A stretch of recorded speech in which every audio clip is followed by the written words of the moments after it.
O além, o pós-morte. Desde o tempo de Moisés que a humanidade busca o contato com os mortos.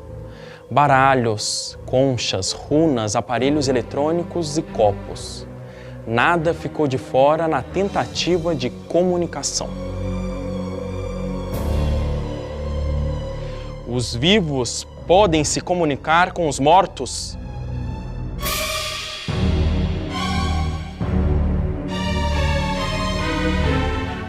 Descubra agora, ou tem medo da verdade. Este ano, uma brincadeira chamada Charlie Charlie se tornou um viral na internet. Pessoas começaram a fazer um ritual de invocação, desenhando uma cruz no papel com um sim e um não, escrito nos espaços em branco para tentar se comunicar com um espírito maligno. Fatos como esses não são novidades. Brincadeira do copo, do compasso, tabuleiro, ouija são usados até hoje como métodos de comunicação com os espíritos. Há também outras crenças, o uso de runas e búzios para leitura divinatória e esotérica, como consulta ao futuro. Olá! Psicografias, brincadeira do copo, do compasso, tábuas ou ouija e outros instrumentos para se comunicar com os mortos. Mas será que é possível mesmo os espíritos se comunicarem com os vivos? Para responder isso, eu recebo nos estúdios da TV Mundo Maior, Márcia Cobeiro, que é parapsicóloga e diretora do Instituto Padre Quevedo de Parapsicologia, e Norberto Gavioli, que é tecnólogo e pesquisador espírita. Então, Márcia, poderiam os espíritos se comunicar com a gente por meio dessas brincadeiras? Se seriam brincadeiras, já seria quase que um descrédito acreditar que se precisa desse meio para que os espíritos dos mortos não se comuniquem. O raciocínio já parte de uma afirmação equivocada. Os mortos não se comunicam, os mortos não agem no nosso mundo. Portanto, não são eles os que movimentam o copo, os que movimentam o compasso e tudo. Quem pensa é o ser humano, corpo e alma. Então, para eu dizer fofinho, eu faço assim. Para eu dizer côncavo, eu faço assim. Para eu dizer que um limão é azedo, né, eu falo, ai, azedo. Então, todos os meus sentimentos, pensamentos, lembranças, emoções têm reflexos físicos, se refletem no meu organismo. O que eu penso tem reflexo físico. Então, para que, não é este, mas no caso, né, daquela tábua onde tem as letras e põe um copo no meio, para que o copo se movimente. O que é preciso? Que as pessoas toquem o copo. Mesmo que elas digam que não fazem movimento algum, fazem movimentos incontroláveis, involuntários e inconscientes, que são frutos do seu pensamento. Se você põe areia no fundo do copo e vaselina ou manteiga, alguma coisa que faça com que o dedo escorregue, vocês vão ver que, na verdade, é o dedo que mexe o copo e não o copo que mexe o dedo. Então, não são manifestação dos mortos, é reflexo do pensamento do vivo que está tocando naquele objeto. Norberto, as brincadeiras como do copo e do compasso são possíveis?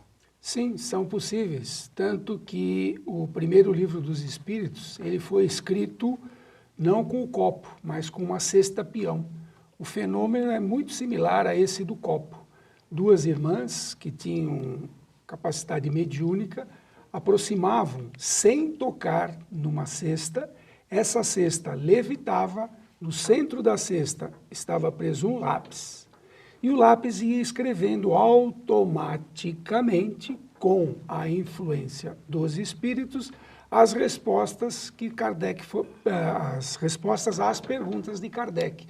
Então, o primeiro livro dos Espíritos, ele foi totalmente escrito por fenômeno de efeito físico com atuação dos espíritos, sem a interferência humana com o conteúdo da informação. Então, o que nós deveremos verificar na brincadeira do copo, que é real, a brincadeira da tábua é real, a brincadeira do compasso é real, o fato existe. O conteúdo da informação que está sendo passada é que tem que ser analisada. Há espíritos brincalhões, nós chamamos de espíritos levianos, que se aproveitam das condições mediúnicas dos presentes e dão respostas esdrúxulas, brincadeiras. Então, para uma resposta inteligente, tem que ter uma ação inteligente. Essa ação inteligente, não sendo dos presentes, é dos espíritos, pelo conteúdo da informação. Norberto, e como que a gente pode distinguir quando é um espírito zombeteiro e quando é um espírito inteligente? Como que a gente vai saber, de fato, como você disse, pela informação, pelo conteúdo conteúdo da informação. Mas a gente pode ser enganado. Sem dúvida. Por isso que o próprio Jesus falou, não acreditai em todos os espíritos, verifiquem se eles são de Deus. Então a importância é o conteúdo da informação. Porque o que acontece no nosso dia a dia aqui, continua acontecendo na espiritualidade. Do que nós rimos? Nós pagamos dinheiro, gastamos o dinheiro do nosso trabalho para irmos ao teatro assistir uma peça cômica. Uma peça cômica o que é? É o deboche de alguém. Então, sempre quando alguém é ridicularizado, nós rimos. Por quê? Por causa da nossa falta de desenvolvimento moral. Então, a grande maioria dos espíritos são espíritos zombeteiros. O nosso planeta é um planeta de expiação e provas. O nosso nível evolutivo é mais ou menos igual. Por isso que nós estamos aqui. Então, nós nos rimos das desgraças alheias. Márcia. E os espíritos zombeteiros se divertem à custas dos incrédulos. Lhe convenceu? Evidentemente que não, lamentável, porque espíritos zombeteiros, né, vai falar assim, vai se comunicar, Deus permitiria essa comunicação para uma brincadeira. Bom, mas também, excepcionalmente, poderia manifestar-se algum espírito sério, mais evoluído. Só que estes chamados espíritos sérios, evoluídos, nunca anteciparam o conhecimento científico da sua época, nem a cura de nenhuma doença e tal. E em questão de lições morais, em questões de aconselhamento de prática de caridade, em questões de comunicar, assim, meios de viver melhor em sociedade, apesar de eu sei que existe o Evangelho segundo o Espiritismo, já tem os 4 evangelhos escritos, onde se prega amor, perdão, caridade, justiça. Então, não é preciso que os espíritos dos mortos sérios e evoluídos venham aqui para comunicar algo que já está estabelecido em todas as religiões, em todos os manuais de ética e de moral, como regras de bem viver na sociedade. Márcia, a gente tem um caso em que uma carta psicografada pelo Chico Xavier foi aceita em um julgamento. Você acha que isso foi um erro da nossa justiça? Mas eu peço para você responder daqui a pouco, Márcia. A gente já volta.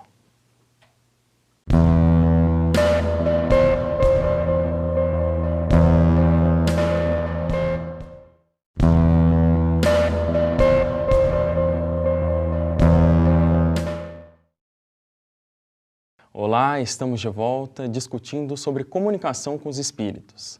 E no bloco anterior eu deixei uma questão para Márcia. Márcia, a gente tem um caso em que uma carta psicografada pelo Chico Xavier foi usada num julgamento. Você acha que isso foi um erro da nossa justiça? Quem sou eu para falar que é um erro, né? Quem decidiu se isso deveria ou não fazer parte dos autos do processo deve ter sido a promotoria, que analisou o documento e o juiz aceitou, só que eles não estão qualificados para julgar quanto à veracidade ou não desse documento.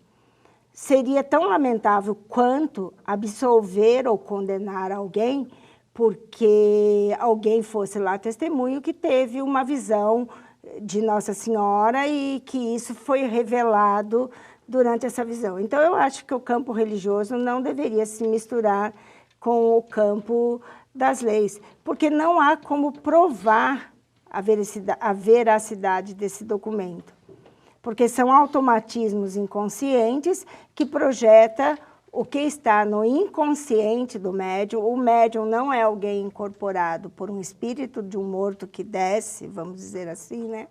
É o inconsciente que aflora e nós vamos mostrar o nosso conhecimento racional, o nosso conhecimento sem o uso da razão. Deixa eu dar um exemplo aqui, por favor, Felipe. Quando eu estou assistindo um filme num vídeo, e esse filme ele está legendado, a minha atenção está na imagem e em ler a legenda, mas sem que eu use a razão, sem que eu preste atenção, o meu ouvido está captando um outro idioma. Por exemplo, se o filme é sobre a Guerra Mundial, provavelmente eu vou estar escutando o alemão, e isso entra no meu cérebro sem que eu use a razão. Mas esse conhecimento está lá.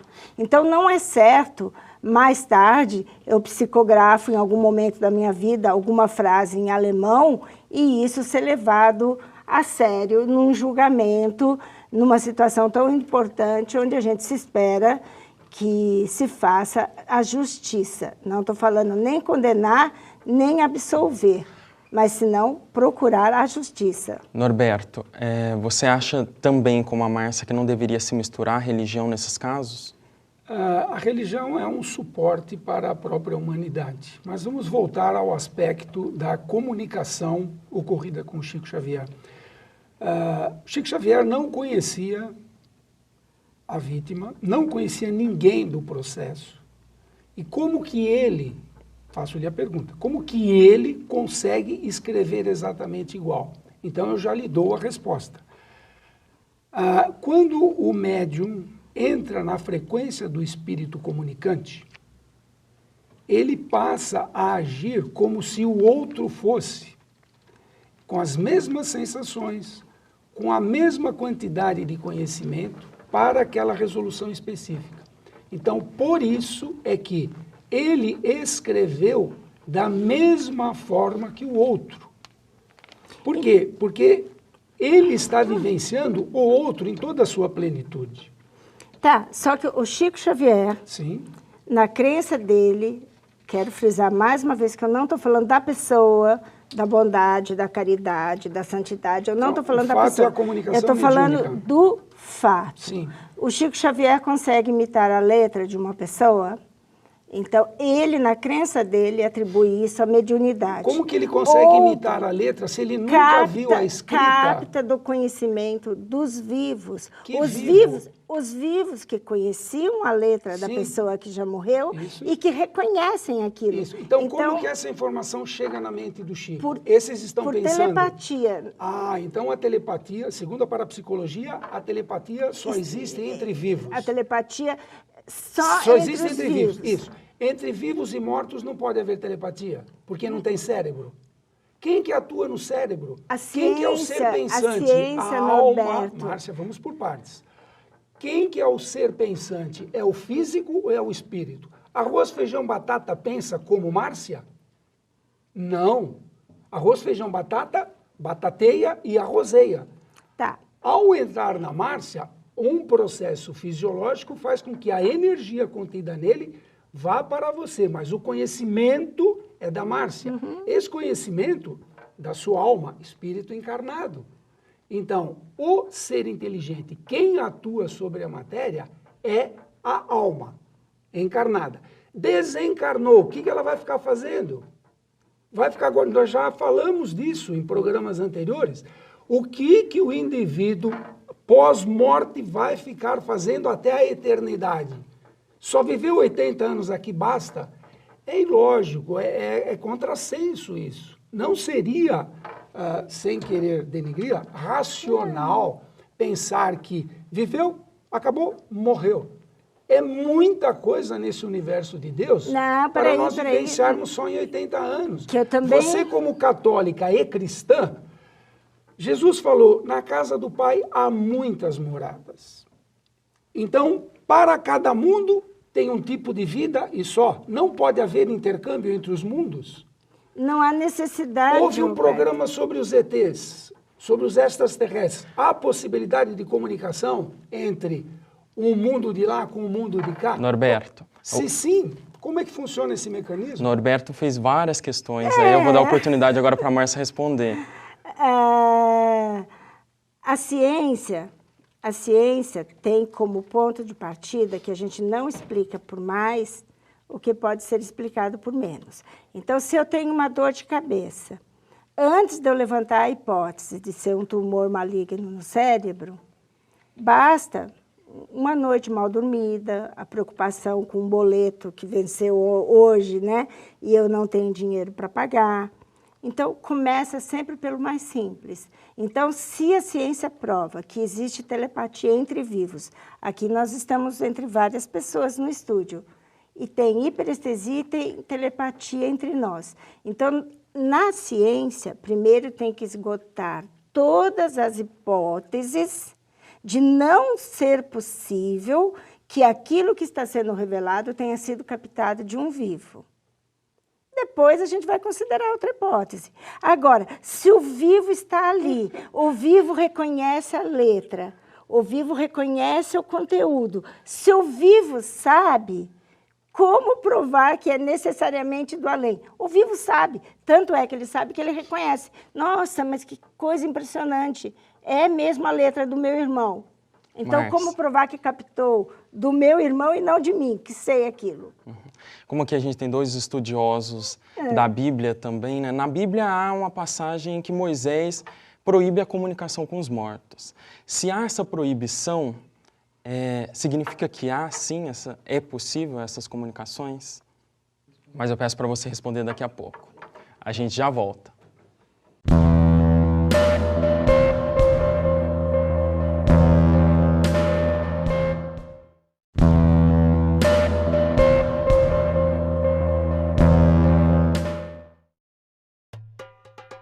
Na Bíblia, o livro de Deuteronômio possui diversos discursos que Moisés fala com os filhos de Israel, alertando sobre a comunicação com os espíritos. Não permitam que se ache alguém no meio de vocês, queime em sacrifício o seu filho ou a sua filha, que pratique adivinhação, ou se dedique à magia, ou faça presságios, ou pratique feitiçaria, ou faça encantamentos, que seja adivinho. Consulte os espíritos ou consulte os mortos. Relatos mostram que na época haviam inúmeros aproveitadores que enganavam as pessoas com a necromancia, ou seja, a consulta com os mortos. Será que é por isso que Moisés teria proibido a comunicação com os espíritos? Olá, estamos de volta com Mistérios, debatendo sobre a comunicação com os espíritos. E no bloco anterior eu deixei uma questão para a Márcia. Há uma passagem na Bíblia em que Moisés proíbe a comunicação com os mortos. Se há essa proibição, significa que essa comunicação é possível? Naquele momento histórico, bom, antes de tudo preciso falar que não é Moisés quem proíbe. Moisés ele foi criado como um príncipe egípcio e, de repente, ele tem que se reconhecer como hebreu. E daí ele procura começar a conhecer esse Deus hebreu. Então, a grande diferença entre a cultura religiosa egípcia e a cultura religiosa do hebreu é que o egípcio acreditava que os deuses deles eram igualzinho a gente. Tinha fome, tinha ciúme, brigavam, precisavam de riquezas. Era a crença do egípcio. E ele foi conhecer a crença do Deus dos hebreus, que sempre condenou, ao longo de todos os textos bíblicos, a gente vai ver que não é permitida, não é aconselhável, tanto é que tem textos que narram uma passagem de uma carta de São Paulo aos Efésios, onde narra que foi feita uma grande fogueira, botando fogo nos livros de todos aqueles que praticavam a magia, que se comunicavam com os mortos. Então, para os hebreus, a crença, né, num Deus que era considerado pagão não era aprovada. Então, Moisés aconselha. Ele não pode proibir, mas aconselha. Agora, reconhece que outras culturas faziam, mas não a cultura hebraica, nem a cultura judaica, nem a moderna, nem a antiga, nem a de hoje. São povos que não reconhecem a comunicação com os mortos. Entendi. Mas eu acho que você me enrolou um pouquinho, porque você não me respondeu. Não seria possível, então? Do ponto de vista da ciência, não tem como provar o fato. Então, nós temos o fato, né? Guilherme de Pádua e Paula Tomás mataram Daniela Pérez. O que se sabe a respeito desse fato? O que as testemunhas modo de falar, né? O que Paula Tomás falou, o que Guilherme de Pádua falou e o que a perícia da polícia científica falou. Nunca Daniela Pérez se comunicou com ninguém, mesmo que a mãe dela seja de crença espírita e diga que tenha recebido algumas mensagens psicografadas, nunca foi revelado nada que superasse o que já está no inquérito, o que já está nos autos. Norberto, utilizando a mesma proibição, né, que há na Bíblia, por que então que os espíritos fazem esse tipo de comunicação? Para a sua autorrevelação. Os espíritos são uma das forças da natureza. À medida em que a humanidade vai avançando, ela vai consolidando novos conhecimentos, ela vai tendo condições de desenvolvimento intelectual e moral para entender o funcionamento de todas as coisas criadas por Deus. Voltando um pouquinho atrás, os povos da antiguidade se comunicavam com os espíritos. Outros grupos étnicos não cristãos se comunicavam e se comunicam com os espíritos. Quando houve essa diferenciação entre egípcios e os hebreus, era o contexto local dali. Mas na Índia a coisa continuava acontecendo. Com os índios aqui na América, sem que houvesse a descoberta da América a partir de 1500, a comunicação com os espíritos sempre ocorreu. Então, isso é inato no ser humano. Ele traz dentro de si um conhecimento de que há vida além da morte. Se há vida além da morte, eles se comunicam com seus ancestrais. Isso é sabido e notório em toda a história da humanidade. Um determinado grupo que passou a ter o domínio, e que nós seguimos esse domínio cultural, que é a parte ocidental da história, vem com novos ditames, com novas regras. A própria Bíblia é um ensinamento de um contexto geral. Naquela época, Moisés proibiu. Por quê? Porque aquilo lá tinha se tornado carne de vaca. O pessoal ia, vou casar, se consulta a pitonisa, vou isso, vou aquilo. Então, virou festa, proíbe. Por quê? Porque estavam fazendo brincadeiras indevidas com aquilo. Hoje a partir da revelação dos espíritos, eles se autorrevelando. Por quê? Chegou a hora. Quando chega a hora, a ciência avança e progride. Se eu não tenho equipamento técnico suficiente para medir um fenômeno, o fenômeno é milagre. A partir do instante em que eu desenvolvo o equipamento técnico para ler aquela emissão de onda, aquela vibração, aquela frequência, aí sim a ciência aceita. Então, ciência só comprova os fenômenos naturais. Ciência não cria um fenômeno natural. Mas a criação do fenômeno natural é obra divina. O cientista lê a obra divina através de mecanismos técnicos. Márcia, suas considerações finais. Vamos concluir com dois aspectos. Primeiro,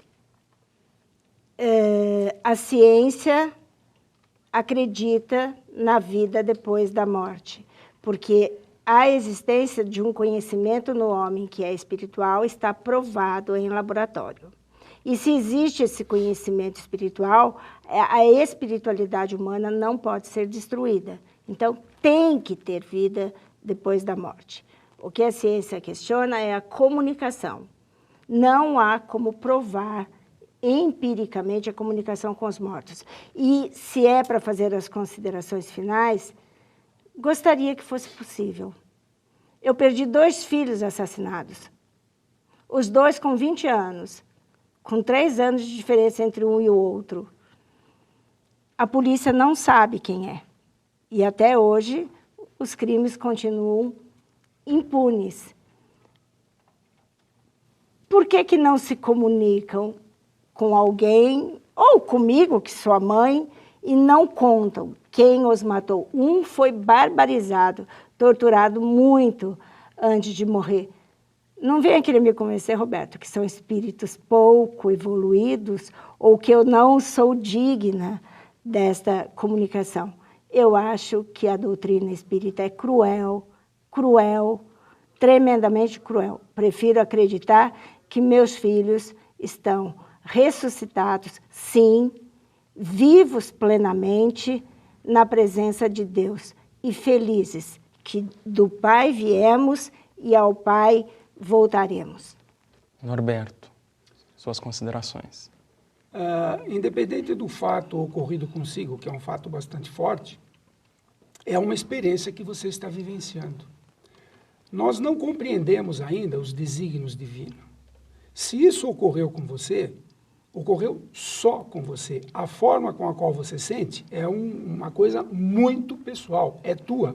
Tá? Então, dia há de chegar em que você terá uma revelação.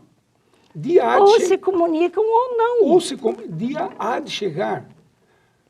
A eternidade, pelo próprio nome, é eternidade. Então, dia há em que você vai poder rever esses seus filhos, vai poder conviver com eles de uma forma ou de outra, ou na espiritualidade, ou através de novos processos reencarnatórios. Isso nós não sabemos como e quando, mas é uma verdade. E se como você afirmou, há vida após a morte, essa vida sem comunicação é a mesma coisa que você viver numa caverna. Você vai ficar lá se comunicando com quem? Morto com morto pode se comunicar? Os seus filhos estão conversando com quem? Eles ressuscitaram de que forma? O ressuscitar, entende-se que é adquirir o mesmo corpo, com os mesmos elementos. Nós já sabemos que isso é impossível, nosso corpo é renovado periodicamente. A cada ano, nossos átomos são todos trocados. Finalizando. Então, fisicamente, eu sou matéria. Intelectualmente, moralmente, eu sou espírito. E como espírito, me comunico, quer vivo, quer pós-morte. Obrigado, Norberto. Obrigado, Márcia. Parabéns pelo debate. E assim a gente encerra mais um Mistérios. É claro que essa discussão continua nas nossas redes sociais e eu espero seu contato no e-mail mistérios@tvmundomaior.com.br. Grande abraço e até a próxima.